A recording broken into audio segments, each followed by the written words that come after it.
In today's show, it's time for the NBA Draft Big Board, 1 through 75. You get to see how I rank these players. A little bit of discussion about dynasty value, but we're going to do more on that in some other shows coming up as well. So, Michael Bolton. Thanks, Josh. It's Michael Bolton here, and it's time for another episode of the Locked On Fantasy Basketball Podcast. Let's get to it. Let's get to it, indeed.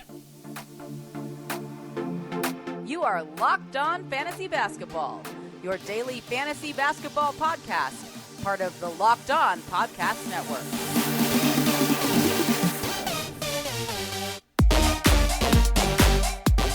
Hello and welcome to the Locked On Fantasy Basketball Podcast, brought to you by Basketball Monster. My name is Josh Lloyd, and I am the lead fantasy analyst at basketballmonster.com, and you can find me on Twitter, as always, at redrock_bball, on TikTok at redrock_bball, and on Instagram at Locked On Fantasy Basketball. Today's episode is brought to you by Birddogs. Go to birddogs.com/LockedOnNBA, and when you enter the promo code LockedOnNBA, they throw in a free custom Birddogs Yeti-style tumbler with every order.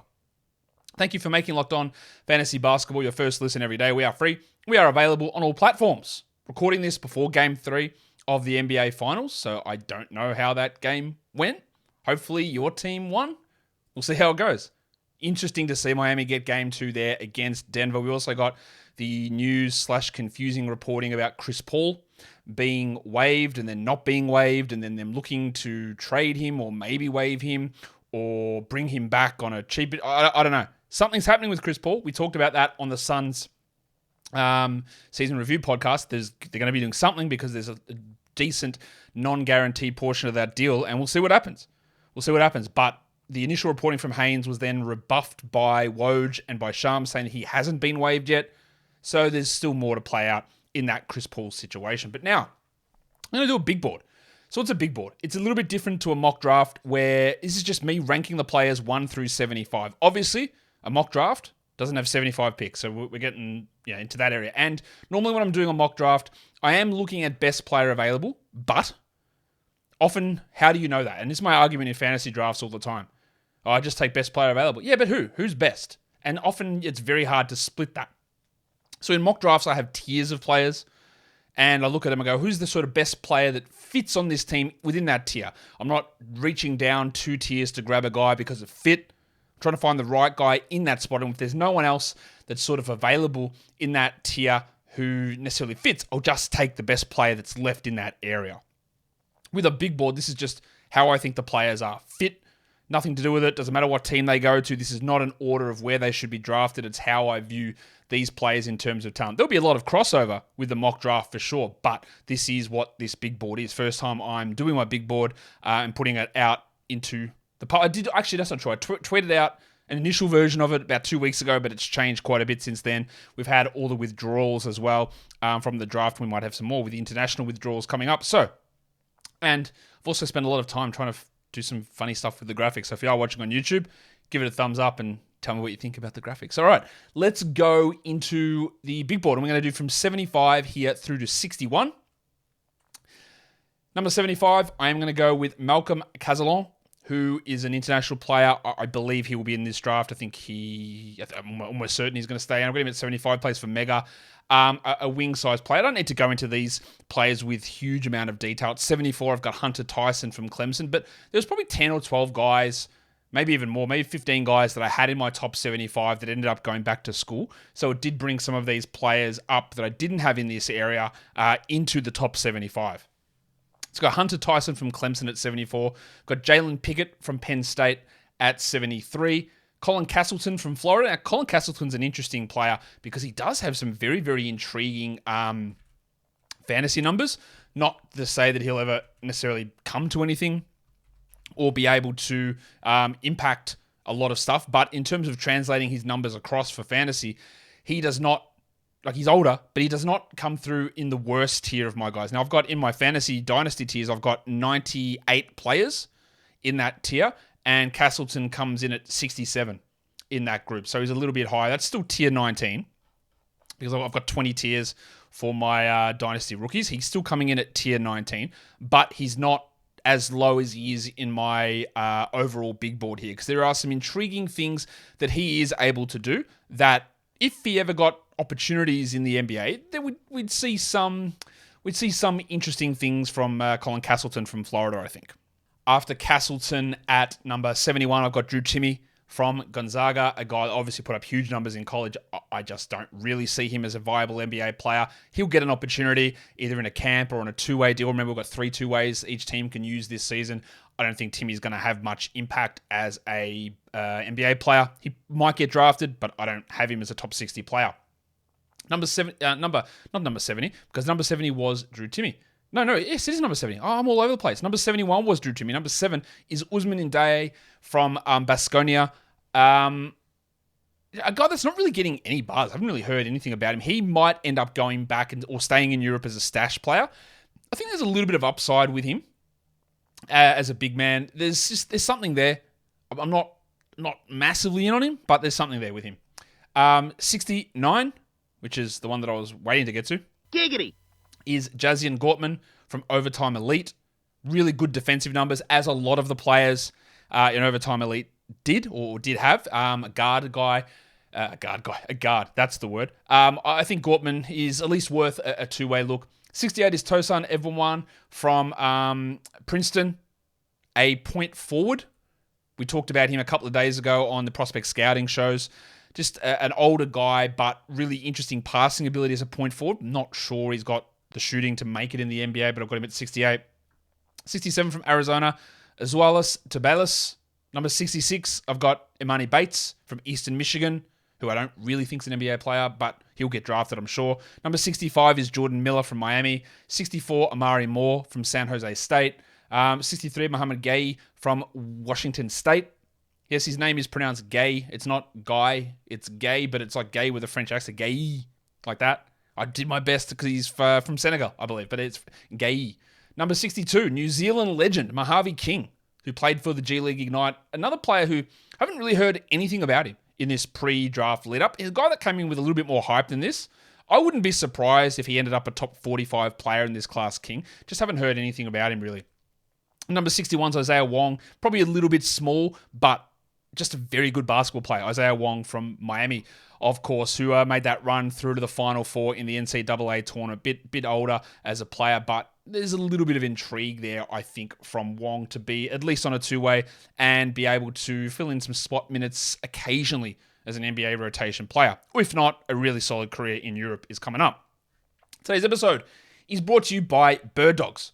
Birddogs stretch shorts. You know, you get these shorts, they feel stiff. They're made of this cotton, and you go, okay, this is great. Like, I've got to wear these. I've got to wear my cotton shorts. Don't worry about that. Stretch shorts from Birddogs. They'll cover you, whatever you need to do. You're walking the dog, bang. You're right on the money with Birddogs. You're going out to a bar, Birddogs will work. I've got them on now, literally not changing my shorts. I know I have to wash them at some point. That's why I need more pairs. But I love my Birddogs. They have anti-stink sweat-wicking fabric as well. So as you guys in the States are heading into summer, they're going to be perfect for that weather. Bar, restaurant, shopping, friend's house, backyard, cookout, whatever it is. I think you guys have got public holiday. Oh, no, you just had a public holiday, didn't you? Memorial Day weekend is over, but 4th of July is coming up. So Birddogs will be perfect for those backyards. And we get a free tumbler with every order, a Yeti-style tumbler, which I've got here and I'm showing you on the screen. My Birddogs tumbler. You get it with every order. Put your hot drinks in it. Bang. You got to love that. So go to birddogs.com/LockedOnNBA, enter the promo code LockedOnNBA, and you get that free Yeti-style tumbler with your order. That's birddogs.com/LockedOnNBA for a free Yeti-style tumbler. You won't want to take off your Birddogs. We promise you. Okay, let's move on to the next group of players on my big board. Starting at number 60, a guy that I hadn't really paid a huge amount of attention to until recently. That's Zvonimir Ivisic, who played for Puerto Rico. I believe it's called SC Derby, I think is the actual name of the team, but it's in Puerto Rico in the Adriatic League. He's actually got insane fantasy translation numbers. So if he does work out, there is some very intriguing stuff for him. And I talked about how Colin Castleton's numbers played out really well in terms of fantasy dynasty rankings. Ivisic came out in my tiers as a tier 10 player, which puts him 34th. His numbers translated unbelievably. Now, a big part of that is the fact that he didn't play a huge amount in Europe, just 11 minutes a game. But he was able to hit threes, Huge, 1.73s per 40 minutes. Not bad numbers there, but 3.7 blocks. So 3-point shooting, shot blocking big man. You ever heard that coming out of Europe? And we know when they hit, there's some value in them. So I've got Ivicic at 60. At number 59, I've got Demoy Hodge from Missouri. Some interesting things you could look at with Hodge with his like when you look at Bartovic and look at some of the what do you call it? Like the constraints you put on searching for players. Hodge's name appears probably more than you would think. He's an older player. He's 24 already, but just a few interesting things that he is able to do. 40% 3-point shooter on over 7 attempts per game and 2.6 steals. That is the absolute epitome of a 3-and-D player. You are hitting the threes. You are hitting the Ds, giggity. True shooting of 63%. Usage was at 22 only. So perfect role player potential for Hodge. He's 6'4" wing. Yeah, that's very... And thinking about it, when I go back and redo this again, my final board in a week or two, Hodge might move up. At 58, I've got Jalen Clark from UCLA. Probably would be a little bit higher than this if it wasn't for the Achilles injury. Excellent defensive wing, but I'm not feeling super confident in him with that injury, and he's a little bit older. Number 57 is Nikola Jurisic from Mega BMAX. Another point forward type, but the shooting has been disastrous, and that's... If the shooting was okay, I'd probably have him 10 spots higher, but it was just really bad this season. Number 56 is Serjabari Rice from Texas. Played pretty well in the Combine. I believe he was at the G League Combine and might have actually got called up to the big Combine, but a guy that's sort of stepping up at the moment. Number 55 is Adama Sanogo from UConn. Big man, big, strong frame. Interesting high usage player, but doesn't really appear that way as a guy. Some interesting free throw and efficiency numbers as well.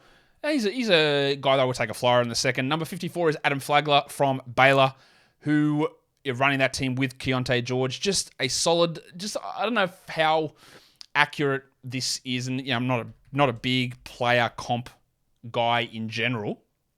But Flagler has the potential to be a guy that can come in and maybe hold like an Andrew Nembhard role. Just be solid, shoot 40% from three, which Nembhard didn't do in college. Like run an offense, pass, defend okay. He's a little bit older. He's 6'3". I'm starting to like him a lot more. 53 is Keontae Johnson from Kansas State. Older player, strong body, really interesting fantasy translation type numbers for Keontae, but part of the thing that holds him back is the age, and that puts him obviously a lot lower. He doesn't come in particularly strong on my overall translations. Actually, he's down at like number 68. So for a guy who's probably going to go probably even higher than this in the draft, where I've got Keontae at 53, his fantasy numbers don't come through particularly strong. If I have a look, where did Flagler come out, actually? Flagler came out, or even worse, his fantasy translations are shithouse. 88. Wow, that's bad. Jalen Wilson from Kentucky. I've got a lot of skepticism about him. He is going to be drafted pretty high. I've got him in tier 18 for my dynasty numbers. I've got him here at number 52, but a player who's older. Being a wing is great. That's always useful in the NBA, but can he translate his game into the NBA? Because he's never going to be a high usage player like he was at Kansas, and those sort of players can often get lost if he doesn't fill the role that he needs to fill. So that gives me a level of concern, and he's older. Ricky Council, the fourth, I've got him at 51 from Arkansas. I just worry about the shooting. Defensively, athletically strong, but I'm just not that into him. This guy hasn't been on my list for a while, but he didn't go back to school, and that is Chris Livingston at number 50 from Kentucky. Kentucky guard bump. I'm always, until I'm proven wrong, and maybe Ty Washington breaks this streak. Shout out to Marcus Teague. Maybe Ty Washington doesn't pan out, but he is a 19-year-old guard from Kentucky. He played 22 minutes a night. He didn't shoot well, but he only played 22 minutes. He averaged 6 points. There's just something where I'd be happy to take a flyer on a young player from Kentucky. 49 is Jalen Slauson from Furman. Insane fantasy numbers. We hope that if he's able to get a strong role, which is unlikely, but this is like a really, really... Like I've only got him tier 15 in my Dynasty rookie ranks, down at 54 because of the age. He's 23 and a half, and because he's likely to be a back-end second round, maybe undrafted player, which is all the stuff I put into my formula. But as a player, I do really like him. I think that his just ability to be a wing player who's got some shooting ability, passing ability, defending ability, it's all there for Slauson. He's just a little bit older, and I think teams will discount him somewhat. So is Tumani Kamara, who I've got at 48, out of Dayton. I have Slauson marginally ahead of Kamara in my Dynasty tier rankings. They both translated really well. In terms of just pure straight translations, Slauson came out better, but Kamara's a little bit younger, and he's probably going to be drafted, and Slauson probably isn't, so that's why I've got him in a similar area. But I do have Kamara one spot ahead of Slauson here on my overall big board. At 47 is Trace Jackson-Davis, understanding that Trace Jackson-Davis will go much higher than pick 47 in the draft. I just don't, much like when talking about Jalen Wilson, a guy who is older, beat up on younger competition, who had an entire offense schemed towards him, and put up great numbers. He did put up great numbers. He was great. He was awesome. But that gives me, like, where does he play in the NBA? 6'9", there is some strong, standing jumping ability, pogo stick jumping. I don't know that he's going to be a good defender in the NBA. I don't know he's ever going to get the offensive opportunity. And I just don't think things will be tailored around him the way they were in Indiana. So he'll go in the 30s in the draft, most likely. He might go in the first round. I wouldn't do it. I'm just further down on him than others are. And then at number 46, I do have Seth Lundy from Penn State. Shooter, a little bit shorter than some of these other wings like Kamara and Slauson. But the shooting numbers are great. Really stepped up his role for Penn State this season as an older player. And just a guy who can hit shots becomes really valuable. Who can play the 2, maybe the 3, but some shooting ability. Risen up quite a bit in my estimations over the last little bit of time with some of his performances in the combine. But also just looking at that value of shooting with him pushes Seth Lundy up to number 46. Today's episode is also brought to you by FanDuel. Make a fast break to FanDuel during the NBA Finals because you can get a no-sweat first bet if you're a new customer up to $2,500. That's $2,500 back in bonus bets if your first bet doesn't win. There's no place to place bets for the playoff action. There's no better place than America's #1 sportsbook. That was a mouthful.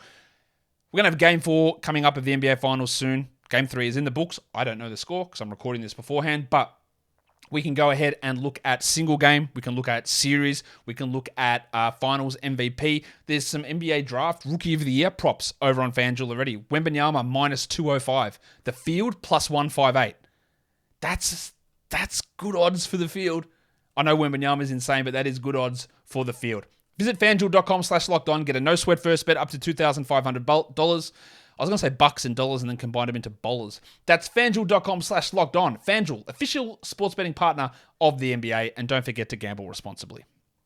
Let's go 45 through to 31 now. At 45, I've got Andre Jackson Jr. from Connecticut. We know Jackson was a part of that team that won the national title. He's such a low usage, poor shooting player. There is value in him for sure. But I don't really know how excited I am for a guy that, you look at guys like, he profiles like Marcus Smart. Defensive, bad shooter, low usage player, but that's not what Marcus Smart was in college. Marcus Smart was a higher usage player in college. He wasn't this. It's so hard to see a point guard with such low usage and such bad shooting in college be able to translate that across to the NBA. I've got him as a tier 13 dynasty rookie. I've actually got tiers for my overall draft board as well, and there's a bunch. He's in tier 11 in my overall draft board, which he's the start of that tier or the back end of that tier with the next 5 guys on that list. And the next guy on that list is Marcus Sasser from Houston. Sasser, really good shooter. My worry with him is age. My other worry with him is size.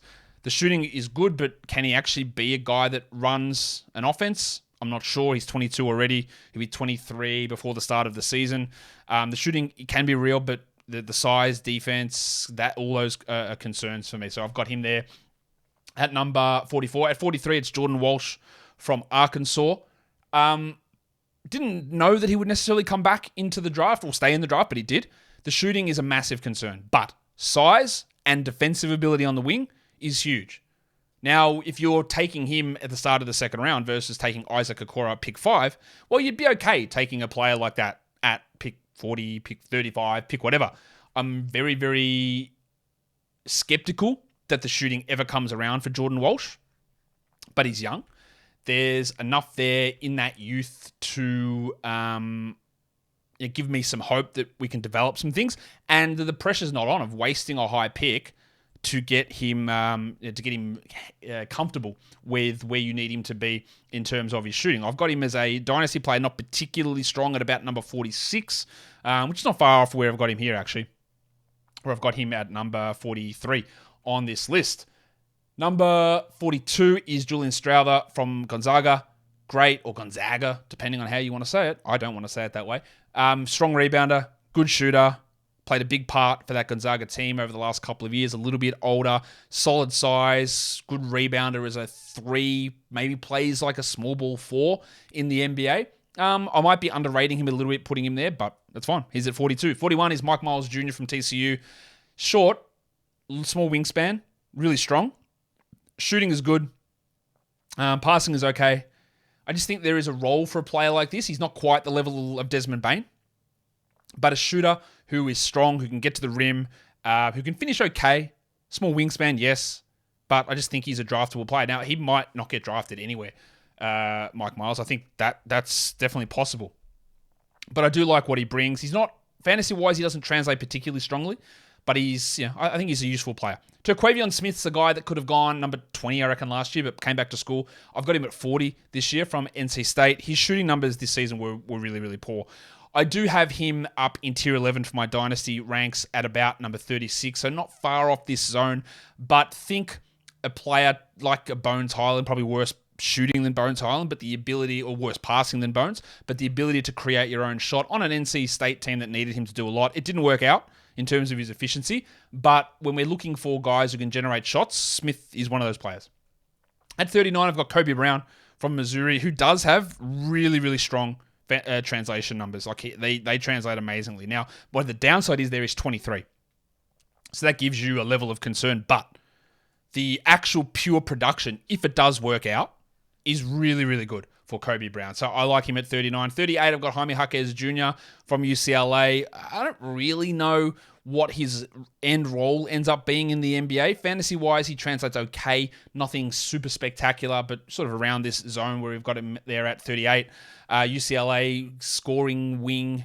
Just some value as a player who you never expect to be a high upside star guy, but solid enough floor to be a rotation player. 37 is Julian Phillips from Tennessee. The perfect sort of wing size player, which we're always looking for those guys to hit. He played bigger than what he sort of listed. I think he's only listed 6'7", but he's played bigger a lot of the time. I've got him. He's only 19 as well. He translates not bad for fantasy, not perfect, but not bad. And I just think there's upside in a wing like that. 36 is Amari Bailey from UCLA. Some people have Bailey in the 20s in the drafts. I'm just nowhere near that for him. He is 19. He did struggle at times during the season, but I think some of that is the UCLA system and the role that he was playing. I think he's got an ability to scale up and scale back his role, which puts him ahead of some players like, say, Jalen Wilson for Kansas, who I'm not really sure how he does that. I think Bailey can do that, plus he's young. 35 is Ben Shepherd from Belmont. Small school, yes, but really, really stepped it up. High volume shooter, high efficiency shooter. Got the ability, I think, to play in a lower volume role. He doesn't need 35 usage to be able to have success. I've got him probably a little bit lower for fantasy than where I've got him in real life, but he's, I would guess, going to go in the 45 to 50 range. I could easily see him go into the first round, though. I could easily jump him into the first round. There's a lot of these players here who are relatively interchangeable in my mind. Like I've got, this is a new tier for me. This is tier 9. I had Bailey, Phillips, Jaquez, Brown, and Smith in tier 10. This is tier 9, and tier 9 for me goes from Ben Shepherd all the way through to number 28. So that's Shepherd, who's there at number 35, all the way through to 28. So the rest of the guys on this current slide that you're looking at are all in the tier 9 for me. At 34, it's James Nagy from Barcelona. Low usage big man who's got size, rim protection, defensive ability, very, very young. He might be a player who pulls out of the draft, but I would think he'd more likely stay in the draft, get drafted, and stay in Barcelona. But he's a very, very low usage, high upside defensive player. I've had him in the first round at times. I've dropped him down a little bit, but I do like his defensive ability. 33 is Bobby Klintman from Wake Forest. Unbelievable numbers playing for Sweden in the juniors, but Wake Forest averaged 5 points per game. But he's a 6'10 player who can handle the ball and shoot. It didn't happen at Wake Forest, so it's all theoretical at this point, at that level of competition. And I think he could easily go in the first round. There's lots of talk that he's been promised a draft spot in the first round already. I like Klintman. I like his upside. The skills and the talent is there. Fantasy-wise, he didn't translate well at all. But that's because of what happened at Wake. And I think if we look at some of his other numbers, he would jump up. Like I've got him tier 12 in my dynasty rankings, which, by the way, a guy I talked about earlier, Jazzy and Gortman from Overtime Elite, he's up in tier 12 as well, despite being a guy that's probably undrafted. But if Klintman was able to put some of his international play at the level of the Wake Forest production, do what he did internationally for Wake Forest, which some of that is scheme related as well, he would probably jump up into a tier 8 sort of a dynasty play. At the moment, I've got him tier 9 in my overall big board. 32 is Maxwell Lewis from Pepperdine. I just don't know about him. Like, I know a lot of people are quite high on him. I can't really get past him maybe at 28. Got him in this tier 9 zone.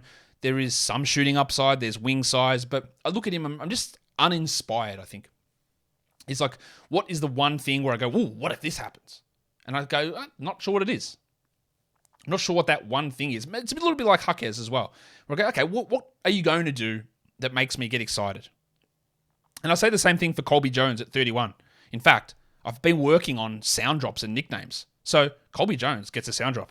Where's the cheese? It's a very good question, Peter Russell Clark. So Colby Jones and Maxwell Lewis, I think they're pretty similar. Jones probably more of a 2 than a 3, whereas Lewis more of a 3 than a 2, but it's interchangeable. Size, some defensive ability, some scoring ability, some shooting ability, but it's not all there. It's sort of all just not theoretical. It's more like you're just doing things. You're not doing anything that gets me interested or excited. It's just things. Solid production without huge upside sort of stuff. And that's why they sit at 32 for Maxwell Lewis and 31 for Colby Jones. Let's hit it again. Where's the cheese? All right. Let's move on to the next bunch of players, 30 through to 16. Did that work? I don't think that worked. That's an L. Why did that not work? This is the problem with trying to do new technology. I hope it works. Let's try it again and hope that it works. There we go. That's much better. Let's hope it sticks for the rest of the recording. Anyway, so I've got number 30, 29, and 28 all in the same tier as those other guys. At 30, I've got Chris Murray from Iowa, Keegan's brother. I think he's just a worse player than Keegan. He's a year older than what Keegan was when he came in. Obviously, they're the same age as their twins. His shooting is not as good as Keegan's. His defense isn't as good as Keegan's. Limited upside, I think, for Chris. Solid player. Absolutely. Solid player. And probably massive chance that he works out better than 10 of the players ahead of him on my big board. No problem with that. But I don't care. And the reason I don't care is I just think that the upside value of every one of these players that I have listed ahead of Chris Murray, I just think is much higher.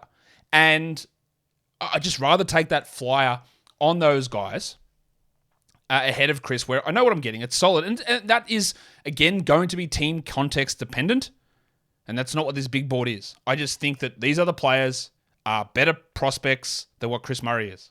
At 29, it's Olivier Maxence. People have been calling him Prosper. I feel like it's not Prosper. I feel like it's Prosper, but I don't know. Olivier Maxence Prosper from Marquette, really rising up draft boards as well. Good size, good defense, but like Jordan Walsh, for example, the shooting is a big concern. I think there's a little bit more there with Prosper than what there is with Walsh, and he's definitely getting more buzz, but I've got him at 29. And then the last player in that tier of guys that I've got is Tristan Vukcevic from Partizan. Unbelievably good shooter, good size. That shooting value is really strong. Can he do the other things? I don't know. But the shooting is there, the size is there, some rebounding skill. Defensively, we've got to work on all that, of course. But the upside of as a shooter at that height, like Michael Porter Jr. height, is obviously really useful. Number 27, this is the start of my tier 8. And I've got 3 players in this tier. It's Rayan Rupert from the New Zealand Breakers. Another player much like Prosper or Jordan Walsh, a defensive wing who can struggle with shooting. But I thought he held his own playing for New Zealand in the NBL. That team went on and won the championship. He was a part of that rotation. It's not always the case. And in a draft that isn't as strong as this one, Rupert would be a pretty clear top 20 player to me. Just the upside, the size, the shooting ability, the ball handling, defense, it's all there. Well, shooting ability, not yet, but we hope it gets there. At number 26 It's Brandon Pojemski from Santa Clara. New Bronco has just dropped. All his numbers are unbelievable. All his stats are crazy. Now, he barely played. I think did he play for Indiana in his freshman year, then transferred to Santa Clara, and then got an opportunity and went crazy. And his fantasy translation numbers put him as a tier 5, top 20 fantasy dynasty asset. In fact, I'd probably go maybe even a little bit higher than that because he puts rebounds, assists, steals, blocks, shooting numbers, free throws. Everything was great about what he did. Now, the level of competition's a concern, but we talked about the Bronco. This is the same team, the same conference that Santa Clara played against, that Jalen Williams from Oklahoma City. I don't know why I needed to say Oklahoma City. There's only one team that the Jalen Williamses play for. The Bronco, Jalen Williams, played against that same team. Pojemski is rising up. He's a second-year player. Stat translations are amazing. Watching him on the court, he's got the size to play the 3, but he's probably more of a 1-2 combo guard versus a wing, which gives him value. I don't know that he played point guard in the NBA, but I think he can fill in at times there. And looking back on this list, every time I do this, I look back and go, got Pojemski there at 26. Like, why couldn't he be at 20? He could.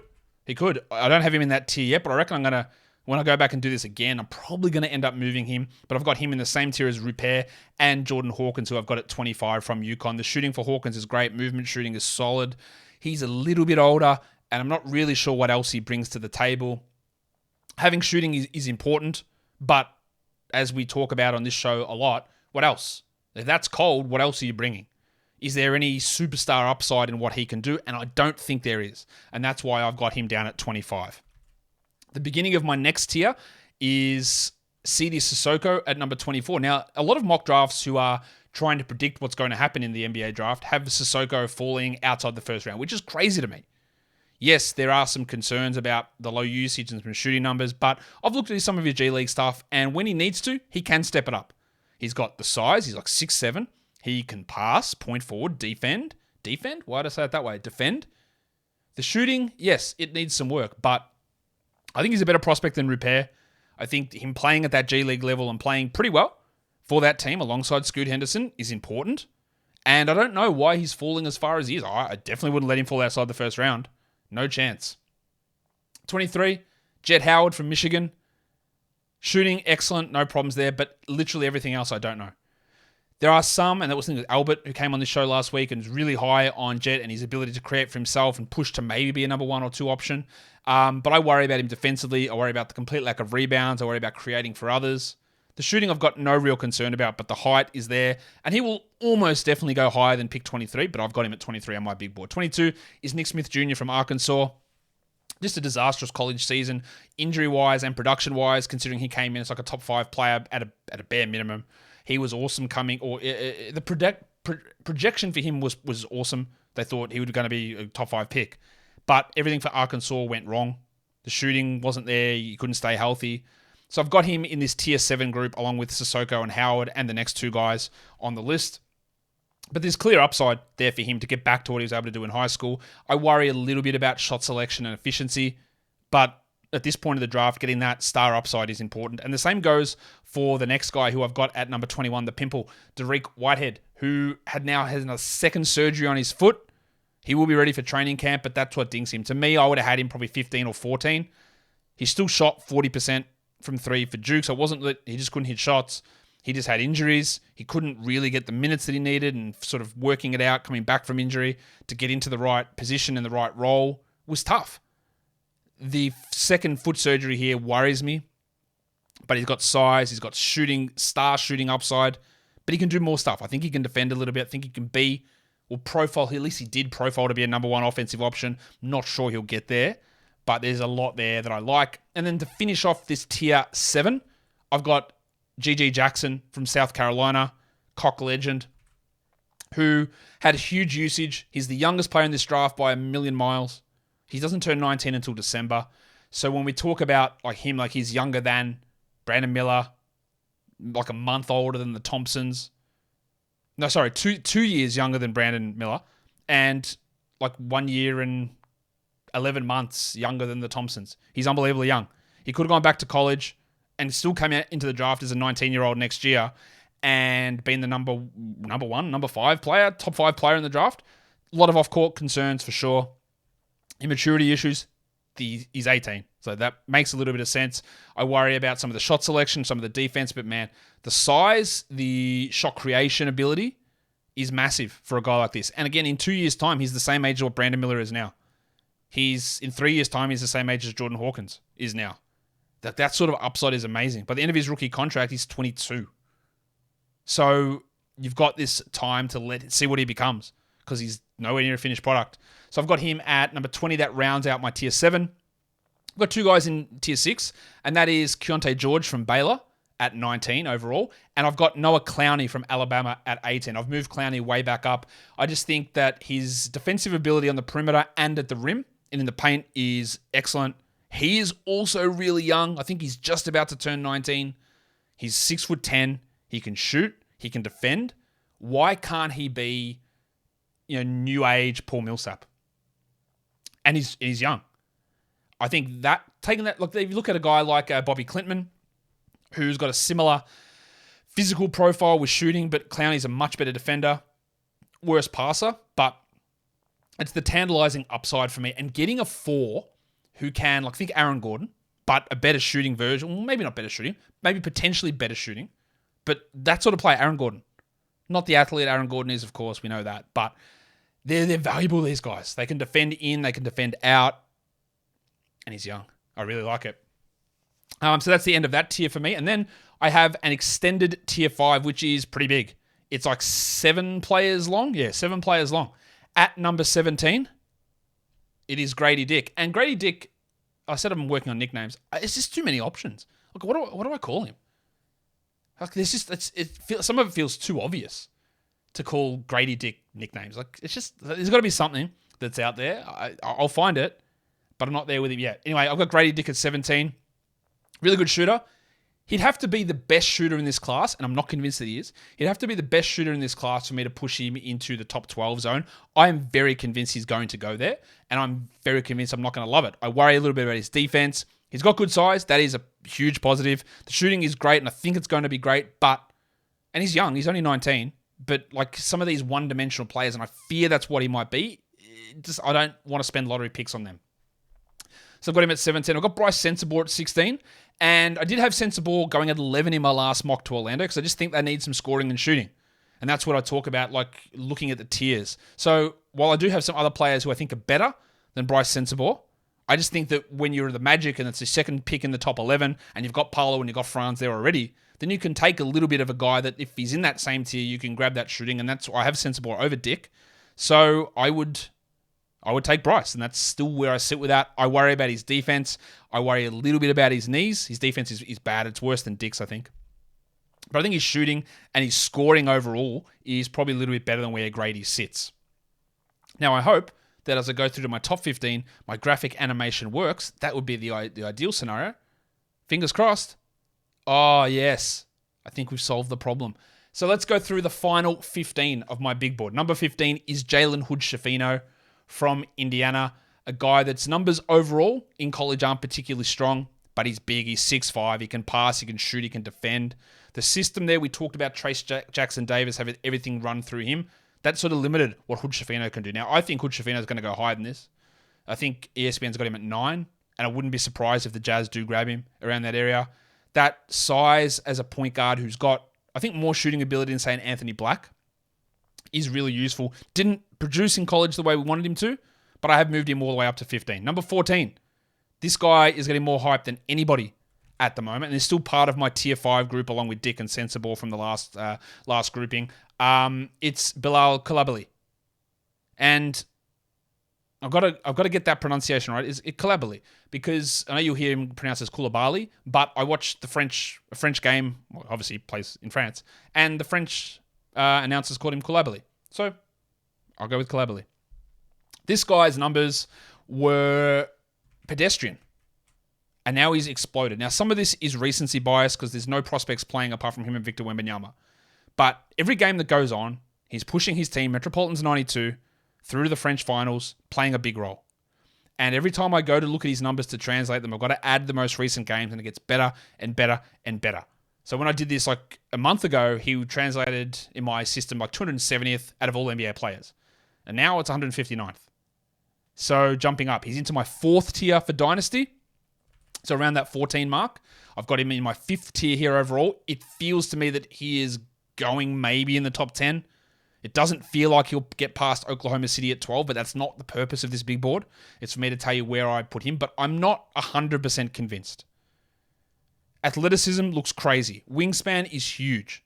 Defensively, I think he's good. He put up unbelievable numbers playing juniors in France, and some of the numbers have carried across, but not to the same level. But I think the shooting is a genuine concern, and I'm not sure it ever gets there. And some of his free throw numbers have been disgusting as well. I think they can be better than that. I think he's a solid option as a wing, and he has jumped ahead of Sissoko and Rupert, of those French do-it-all wings, and I'm very confident he's going to go ahead of those players, but I'm not as sold on him where people are going, well, I'll take him at 6, or I'll take him at 9. I'm not that sold on Coulibaly just yet. 13 is Kobe Buffkin from Michigan, 6'4" combo guard. Shooting, there is upside still to improve on that, but I think he can defend okay for his position. He can handle the ball. He can run as a point guard. He can run as a shooting guard. He's got decent enough size. He's risen quite a bit as well recently in mock drafts, and he's in this group to me, which goes all the way through here to number 11 of a similar tier bunch of players. His shooting's not as good as, say, Dick and Sensabaugh, but I think the other parts of his game are better, defensively especially. Number 12 is Derek Lively, the second from Duke. Comically low offensive output in college, but came in as a top 5 recruit. I think he can shoot. He did it in high school. He's doing it in his pro days. I think he can take on more offensive role, but the ability to say, well, I'm going to do this. I'm going to be a defensive guy. And his shot blocking numbers, they're not Walker Kessler, but they're the closest to Walker Kessler that we have in this draft. And fantasy-wise, he jumps up to like number 10 on my Dynasty rookie ranks. And if he gets picked at like 10th in the draft, I'll probably jump him to like 7 in my Dynasty rookie ranks. He's got some of the best translations that we have for anyone coming out. I think the best guy coming out translation-wise, well, it's hard because of, obviously, Victor. But he's one of the best ones that coming out of the college ranks anyway, because it's hard sometimes to pass the international or the like guys like Vukcevic and Ivicic have come out with really good translation numbers, or the overtime elite players with big numbers. But it's him and Podziemski coming out of college. You probably have the best overall fantasy translations. Oh, that's not true. Jackson Davis also has those numbers. But Derek Lively there at 12. 11 is Leonard Miller from the Ignite, a 6'10 forward who can shoot a little bit, but it's not quite there, but punishing finisher at the rim. I think strong defender, good rebounder, could have been drafted in the first round last year. Produced great numbers in the G League against professionals. He's really close to the top 10 for me. At number 10, it is Anthony Black.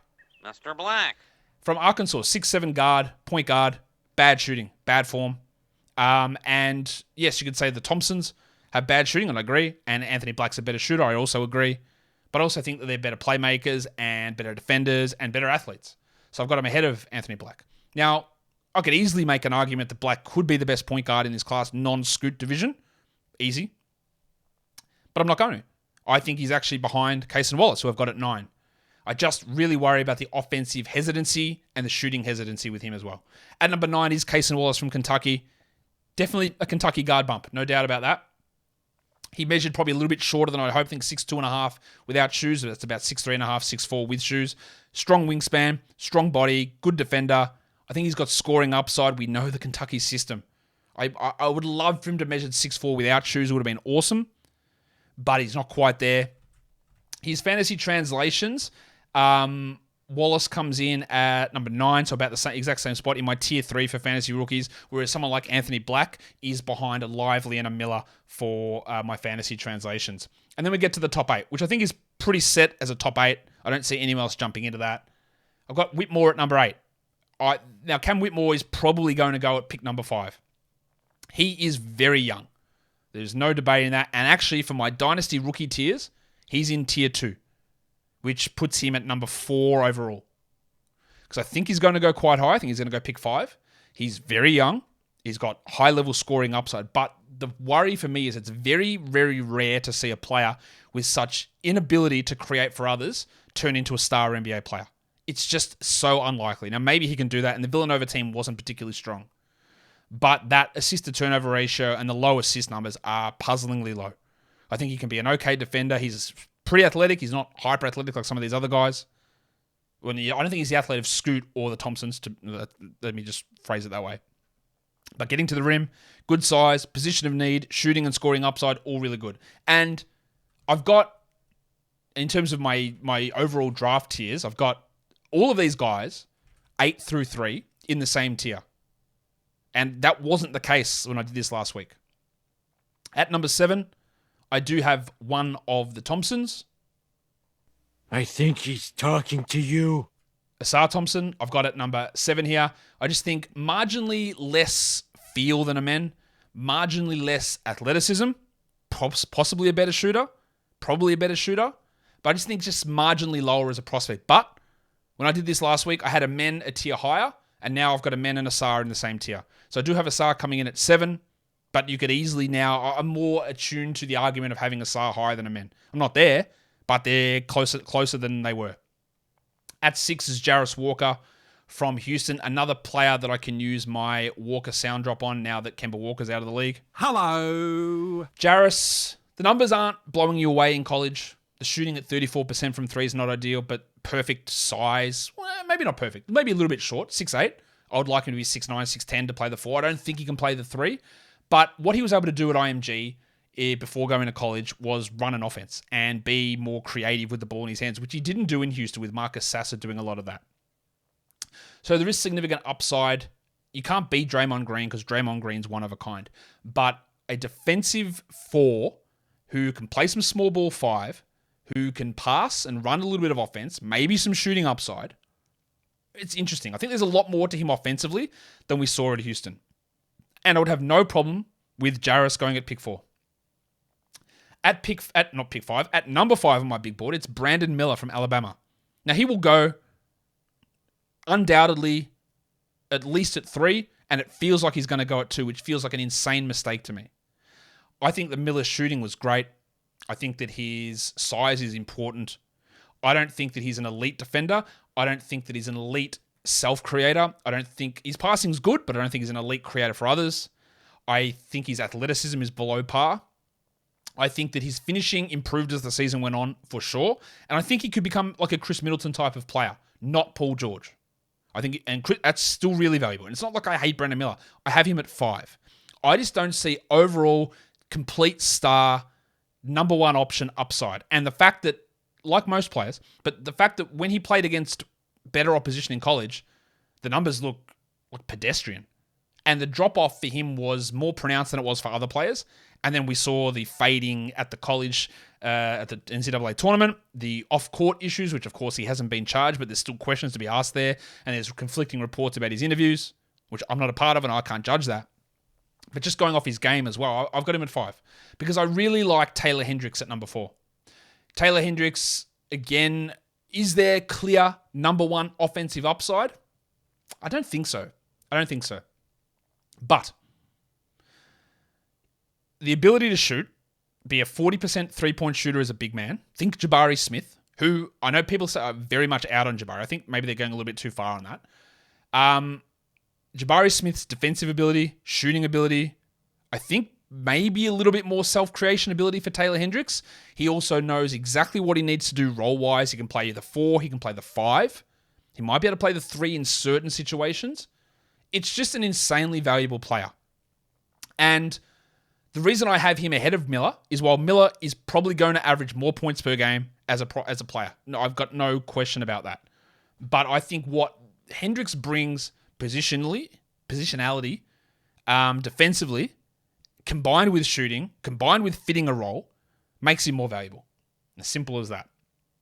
And the last player in my tier 3 is the guy that I had clear in his own at tier 3 before, but I have brought him back down, and that's Amen Thompson.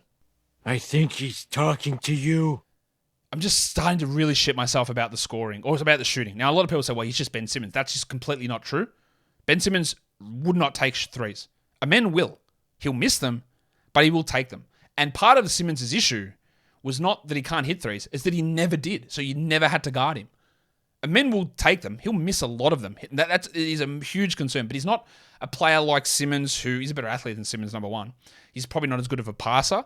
He may be equivalent defensively, but he's got more. You have to respect a little bit of the shooting of Amen. Not greatly, but you do have to respect a little bit of it. If the shooting becomes league average, then he's ahead of everyone on this list. No, not true, sorry. Ahead of everyone below him on this list, clearly, in his own tier. But I am very worried about the shooting. I'm a little worried about the competition level at OT, but I also saw him play against international teams and do fine. Like, he was pretty good in those games as well, same as Asar.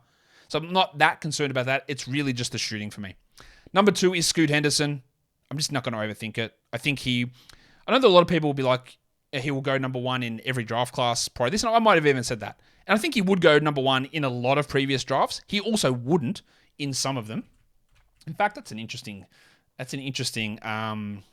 debate. Let's have a look. NBA number 1 draft picks history. I'm going to bring up who they were just so we can go through the whole list. Because I think he would go ahead of a lot of them.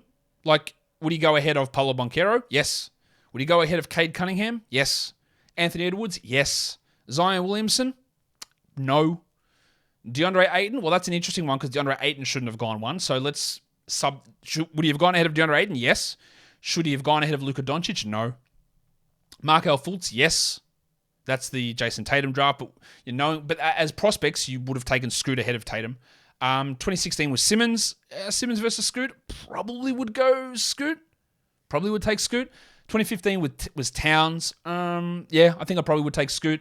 2014 was Wiggins. Wiggins had a huge amount of hype, so I think Wiggins would probably have gone 1.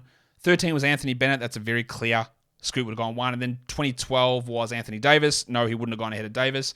2011 was Kyrie Irving. Debatable. 2010 was John Wall. Would have gone ahead of Wall, I think. And then Griffin, Rose, Odin. Would have gone ahead of Odin. Rose, maybe. Griffin, probably. I think Scoot's an unbelievable prospect. I think the Hornets are going to overthink it. I worry that the Blazers are going to overthink it. I worry that the Blazers, the Rockets, the Pistons are all going to do some weird things with their draft picks. I think this draft is going to be close to strange, close to a disaster for some teams. And then at number 1, it's Victor Wembanyama. Like, it's not happening any other way. He's clearly number 1. He's been number 1 all year. It's not changing. I took him number 3 in a dynasty draft, dynasty startup mock. I think he's going to be awesome. I don't know what I need to say about him. And that will do it for me today. Don't forget, follow this podcast, Apple Podcasts, Google Podcasts, Stitcher, Spotify, and on the Odyssey app. If you are here on YouTube, thumb it up and leave your comments down below. Guys, we are done here. Thank you so much for listening, everyone. See ya.